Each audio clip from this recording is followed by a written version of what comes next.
So our next student speaker for today is Edwin. He'll be talking a bit more about his work in his PhD and also as a pharmacist as well. So Edwin, would you like to come on stage?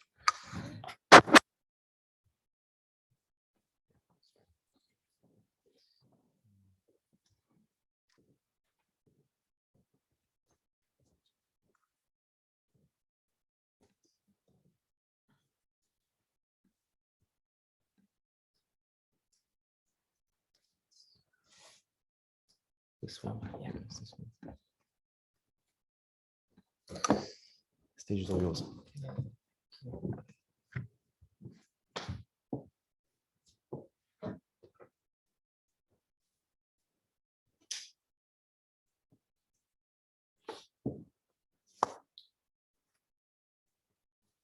I think it's afternoon now, so good afternoon, everyone. My name is Edwin Panford-Quainoo. I am pharmacist by background and Chief Pharmaceutical Global Health Fellow. I also am a PhD student at the Liverpool School of Tropical Medicine and also teach on the MSc Global Health Program at the Liverpool School of Tropical Medicine. So I'm going to talk to you about two projects. Well, one that has actually been already concluded and published. And then the second one is my PhD.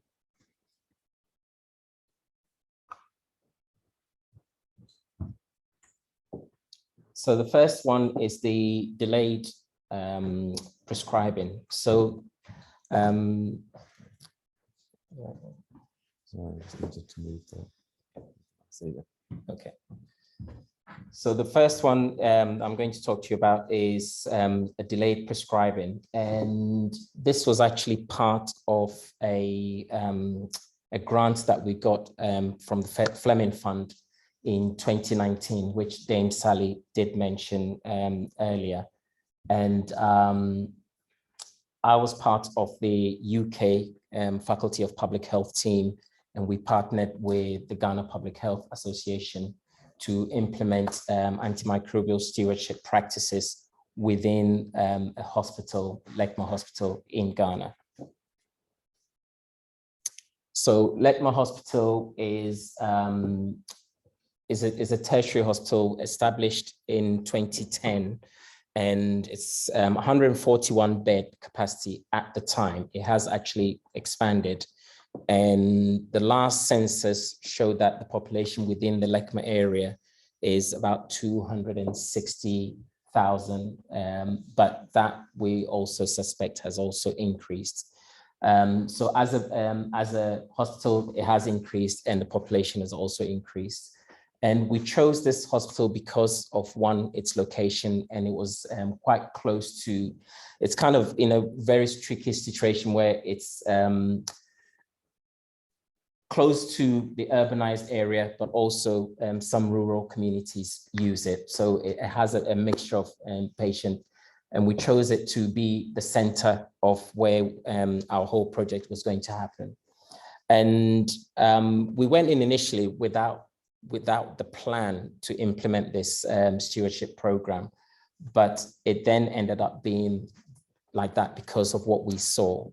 And the delayed prescribing or backup prescribing, the idea or the concept of it was that the doctors would essentially, rather than giving, like Dr. Brown said, rather than giving the antibiotics blindly, actually get the patient, hold it back, but give them a system to come back into the hospital should they need it. So the patient will come in the outpatient department. The doctor will then do the clinical assessment.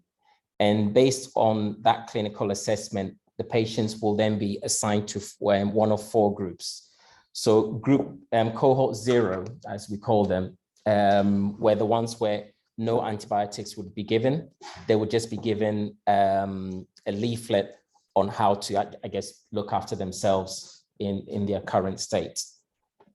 Cohort 1, the patients were given a post-dated prescription, And that post-dated prescription was 3 days from the day of presentation at the OPD.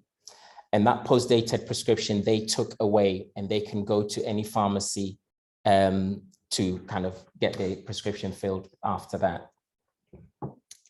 And then cohort 2, in this case, they were given the phone number for a triage nurse in the hospital to call after 3 days if symptoms hasn't resolved or seems to be getting worse within that 3 days.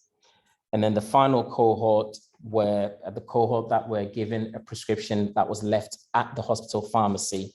So they would essentially have to come back into the pharmacy after 3 days, similarly, if their symptoms hadn't cleared up. Now, the reason why we did all of these 3 cohorts was to actually ascertain which would work as a system for Ghana or the setting. And my experience being in the UK was that we normally tend to see the post-data prescription, but in Ghana, we needed to see whether that, other forms would also work. Okay, so 3 days, if nothing happened, they will then get a phone call a week after presentation and 10 days after presentation. So the 3 day was up to the patient to kind of contact the health system, but 7 day and 10 days was for the triage nurses to contact them. And after the 10th day, if symptoms are well and everything is okay, then they're then, I guess, released from the treatment system or the study that we were conducting at the time. Okay, so quickly going on to the results of that. Within the 3-month period that this was conducted, from December 2019 to February 2020, 142 patients were deemed eligible and signed up. The age roughly were under neonates right through till 93-year-old, but the majority were children coming in with their mothers. The male, there were more female than male, and apparently that is historic within that hospital as well, that they see more female patients. Majority of them presented with sore throats, common cold, and sinusitis. So these were all upper respiratory tract infections. That's what we were looking at. So they had to come in with the URTI. And only 12 of the 142 actually remained symptomatic at 10 days. But because they were symptomatic, we continued following them up after the 10 days just to make sure that they were okay. Until they were okay, then they will be released from the study. Out of the 142, only 1 actually ended up taking antibiotics. So 141 resolved after 15 days.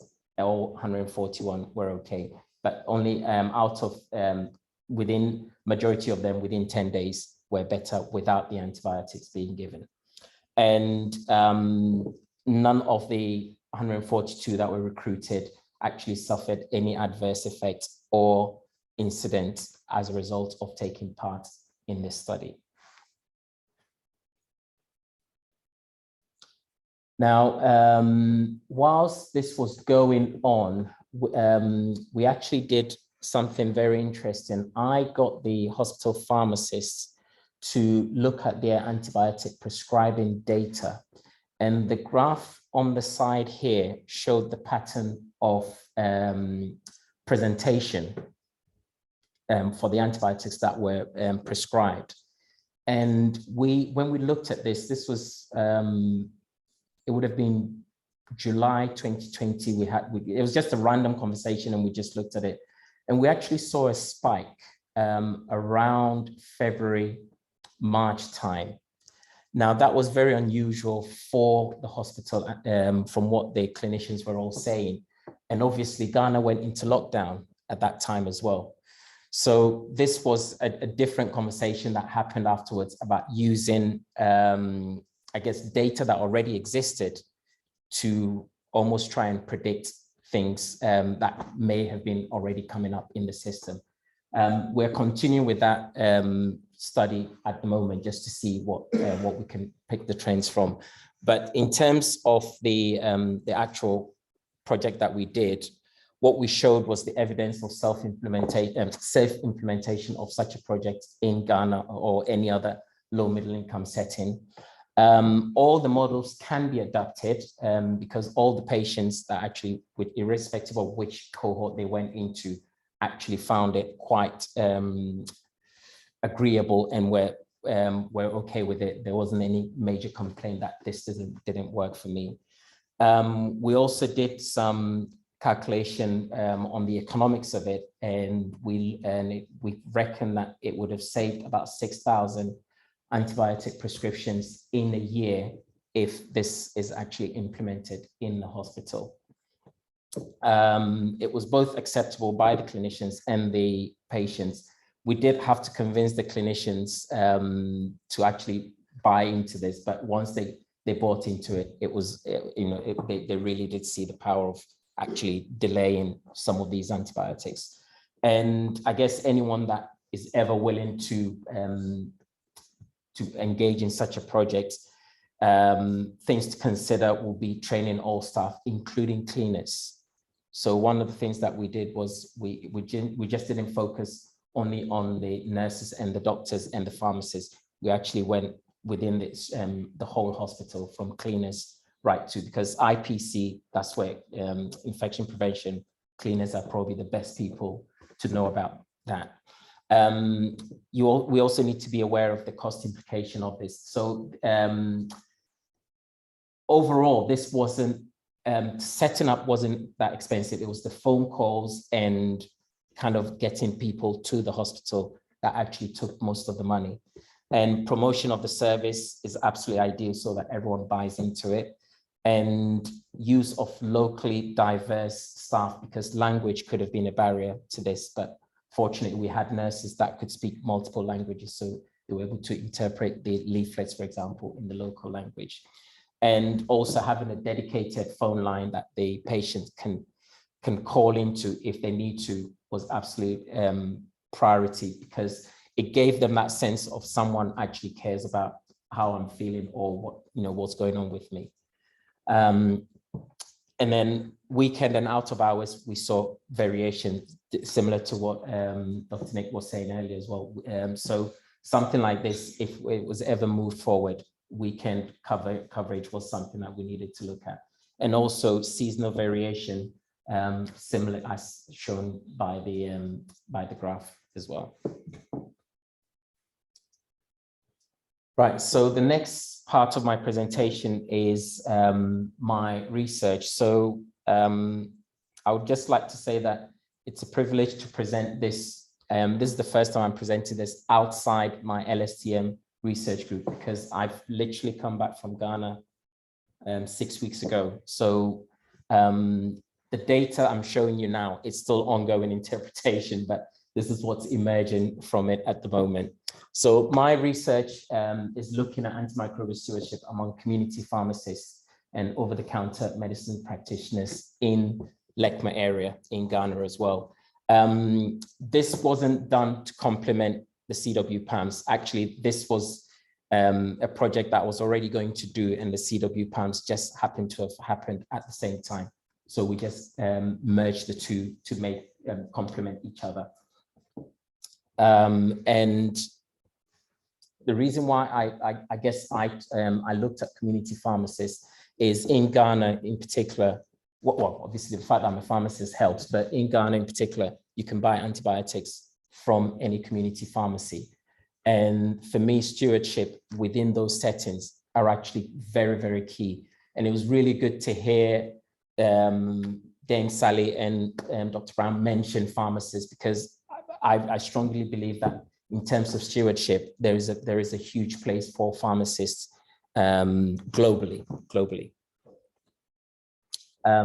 Sorry about this slide, it's a lot of wordy, but the main ones to focus on are actually the first two, the The last one is still yet to be, I guess, answered. But the first research question was, what are the perceptions and experiences of stewardship among community pharmacists, over-the-counter medicine sellers, and unauthorized drug sellers and their customers? And question number 2, actually, so originally this research was written, the proposal was sent pre-COVID, but as the pandemic kind of evolved, it was very silly not to include the impact of COVID in there, because I thought I would have been ripped to shred, when it came to the virus. So I needed to put something in there about the impact of COVID. So, so the second one is really looking at the impact of COVID on stewardship. And then the third one is members of the community and their perception experiences of AMR or AMS. So the methodology, the main method I was using, or I am using, is focused ethnography. So a focused ethnography is a periodic, rather than the full spending months and months or years in a setting. It's really just short, sharp visits to the setting, gather data through observation, interviews, and then, or any other published data, and then review and go back if needed. So I was in Ghana for 2 months over the summer, and the plan is to go again early next year. And the observations took place in 3 community pharmacies and 2 chemical stores. So in Ghana, you have, as well as you have the pharmacy, you also have over-the-counter medicine sellers. Now, strictly speaking, these people are only meant to sell kind of your everyday painkillers and non-prescription stuff.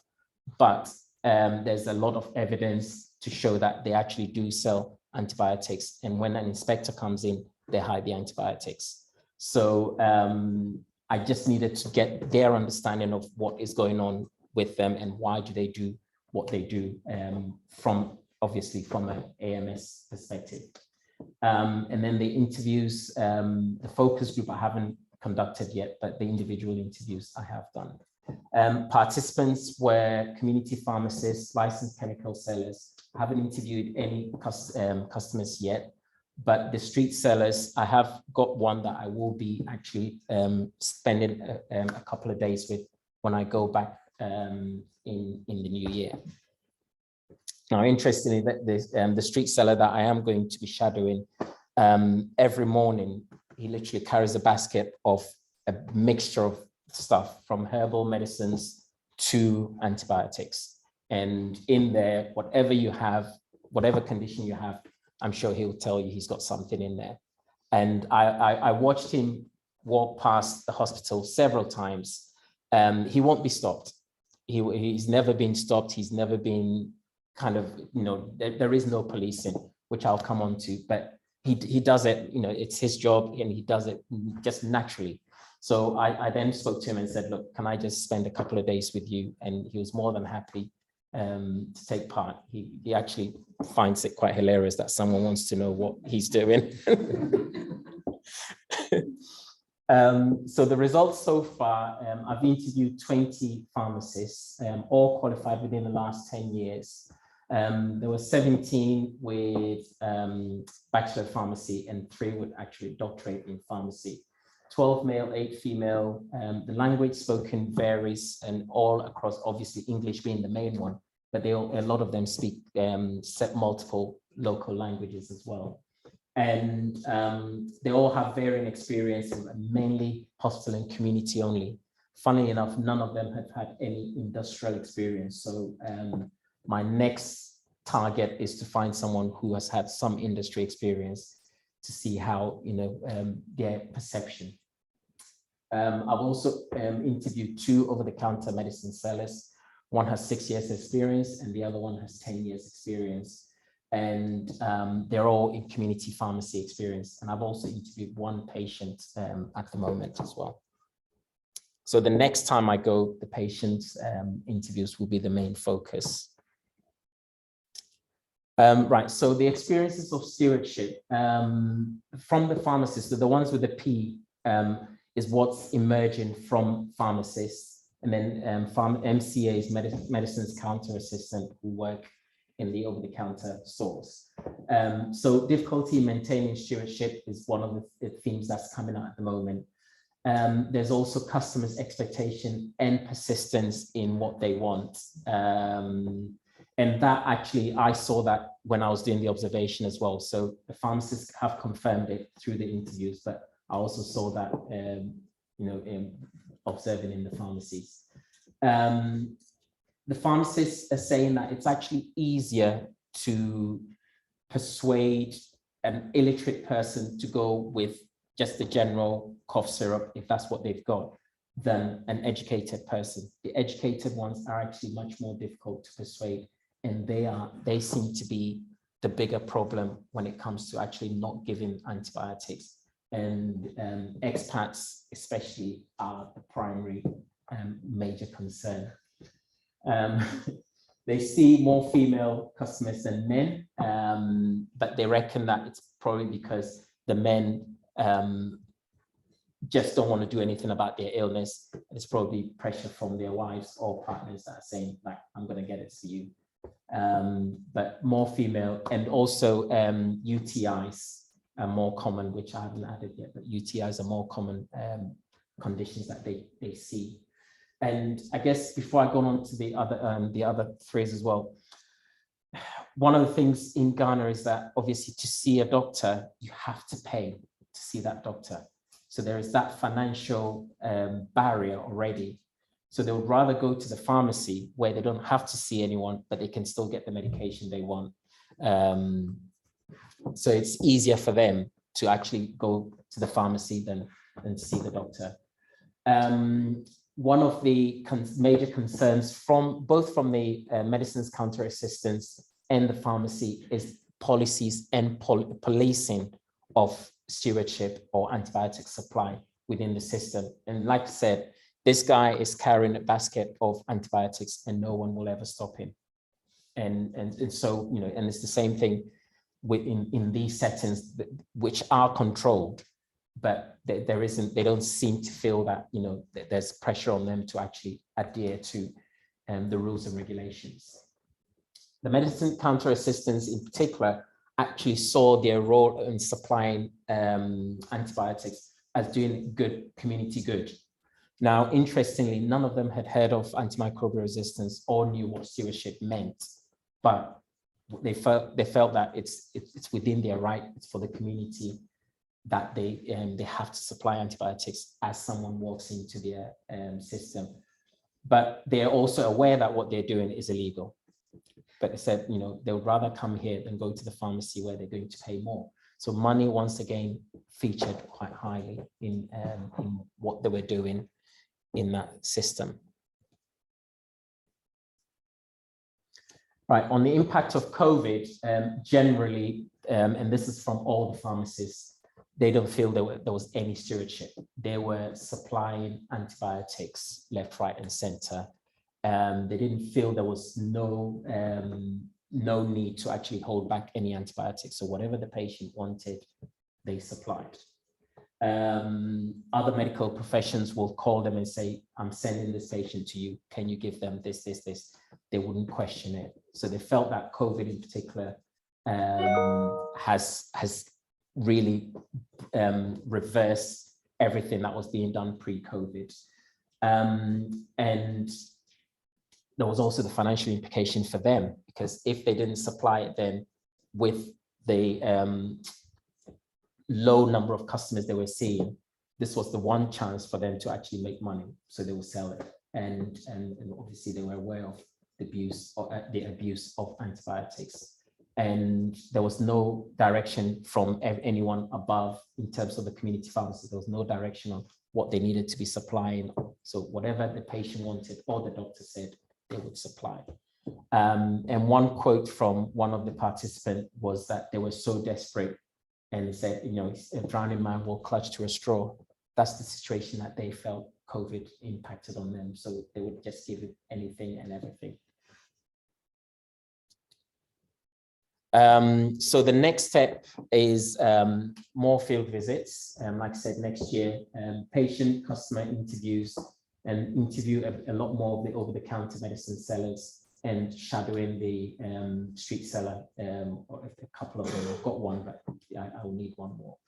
And the one patient I've interviewed actually, and I haven't put this as verbatim, but one thing she said to me was that, and she said it in the Ghanaian language, so I'm kind of translating it, but the medical profession needs to be quite clear on what they want.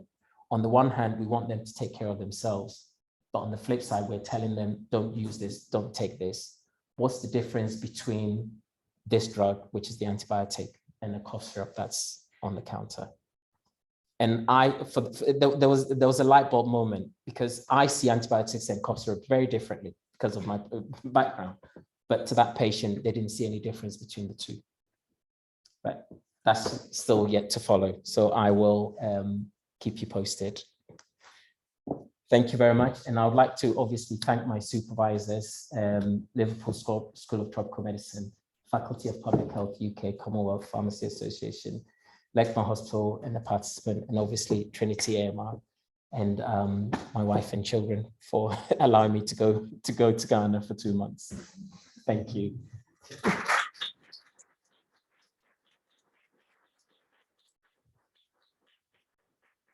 you so much, Edwin, for this brilliant talk. Thank Do you you. have any questions for Edwin? And you sort of touched upon what I'm going to ask you about, but that's balance between access and stewardship. Yeah. And is Ghana sort of actively pursuing any policies to balance these two issues out? Because, as you said, that your people illegally selling, and I come from India and I know the problems that we're talking about. So you have people illegally selling these drugs, but if you stop that, then those people will not have access to that. So how do you balance that? With great difficulty. Because one of the things that the street seller said to me, and this was just during the general chat, is that he is given access to them because they can't take the bus or walk or anything. So he is going to where it's needed. So for him, he is providing a service, whether rightfully or wrongly, to him, it doesn't matter. So access is a problem, but even within the hospital itself, there were several occasions where they had to go to second and third line drugs because the first line wasn't available. So straight away, that is an issue that I guess needs to be addressed as part of the whole stewardship program. And it is a huge issue. When I went there, there was one day where coamoxiclav wasn't available in the hospital pharmacy. Yeah, and that's that's like like paracetamol in a pharmacy. Exactly. So yeah, so access is a huge problem, and it hasn't been resolved. And Ghana itself doesn't have a manufacturing or a strong manufacturing site. So most of the drugs, antibiotics, are all imported. So that's another issue. And obviously with COVID, shipment and everything, all those delays, the health system hasn't recovered. And I mean, similar to the UK, hasn't recovered from the impact of COVID, and it's being felt. It's being felt. Thank you, that's really interesting. Thank I just wanted to ask about the Leckman Hospital study. Yeah. Sort of how difficult it was, you sort of touched on it in another set of results, but how difficult it was to convince the doctors to take part, and then also for the patients to have their treatments delayed. Like, what were the sort of attitudes? It was much more difficult to convince the clinicians than the patients. The doctors were absolutely, I mean, one doctor actually walked away out of the training room because he was like, I'm not getting involved in this. And he walked away. So convincing them was much more difficult than the patient. The patient, and this is, I guess, for me, the power imbalance that I'm kind of trying to also address through this research, that the patients trust their physicians. So whatever you say, as long as you think that's the best thing for me, I will follow.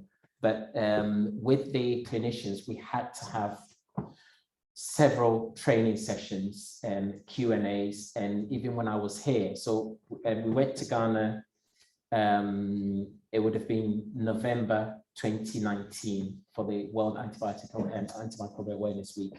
And then we left and the study started in December. At the beginning of December, just the day before, I had to have a Zoom call with 5 of the doctors just to kind of instill in them that it does happen. And funnily enough, just the day before they phoned me, I was working in the community pharmacy and I saw a prescription and I took a picture of it and I sent it to them like, look, this happens in the UK. Trust me, it does work.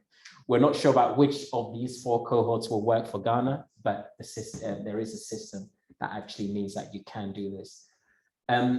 Believe you me, but they are now converts and they are now spreading the word. And when I went, much to my surprise, delayed prescribing has actually been implemented in the hospital as routine. Yeah, so it's something that they're doing. And other hospitals from the Accra region are actually coming in for training to see how to do it and implement it. But it was an uphill battle. To see the result now, yeah, smiles on my face all the time. Sorry, I think we'll have this question For the dinner. but I mean, I'm sticking around. I'm sticking around. So if you have any questions, please feel free to yeah, ask away. thank you very much, Edwin. Thank you.